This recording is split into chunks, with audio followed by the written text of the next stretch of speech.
याच्यावर ऑन म्हणजे 1, ऑन म्हणजे 1 आणि ऑफ म्हणजे 0.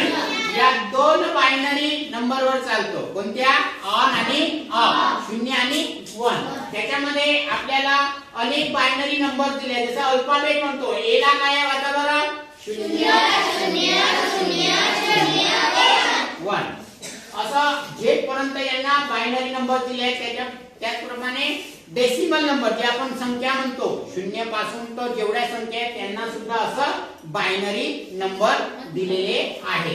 तर आपण एक 45 चा काढून बघू. हे 45 आहे, 4 वर 45. याचा आपल्याला बायनरी नंबर काय येणार ते बघू.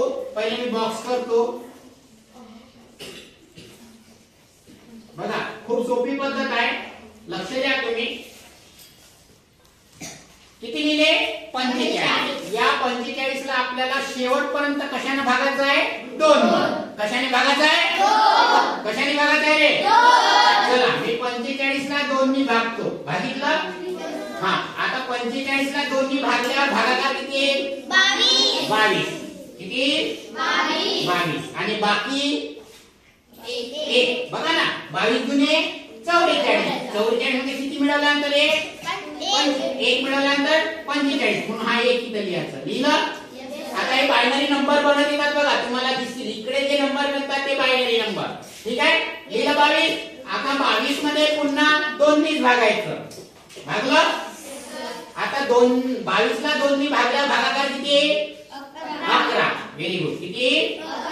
11 गुणे 22. काही उरलं का? नाही. म्हणून इथं किती? जेव्हा उरलं काहीच नाही तेव्हा काय द्यायचं? 0. काय द्यायचं रे? 0. काय द्यायचं? 0. इथं 11 आहे, पुन्हा 11 ला 2 नी भागा. 5. किती? 5 गुणे 5 गुणे 10. 10 मध्ये किती मिळवल्यानंतर 11? 1 इथं लिहा.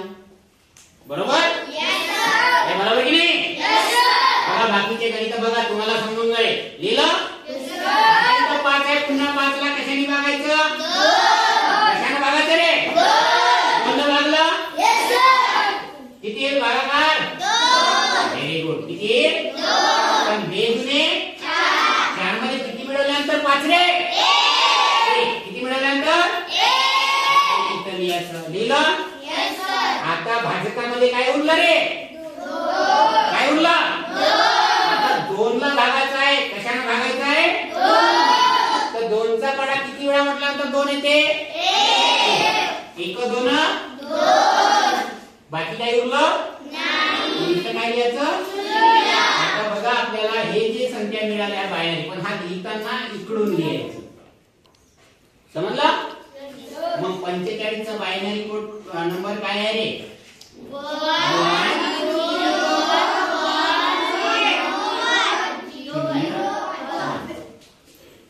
ओके? समजलं? अशा प्रकारे आपल्याला कोणत्याही डेसिमल नंबरचा बायनरी नंबर काढता येतो आणि हीच लँग्वेज कम्प्युटरला समजते.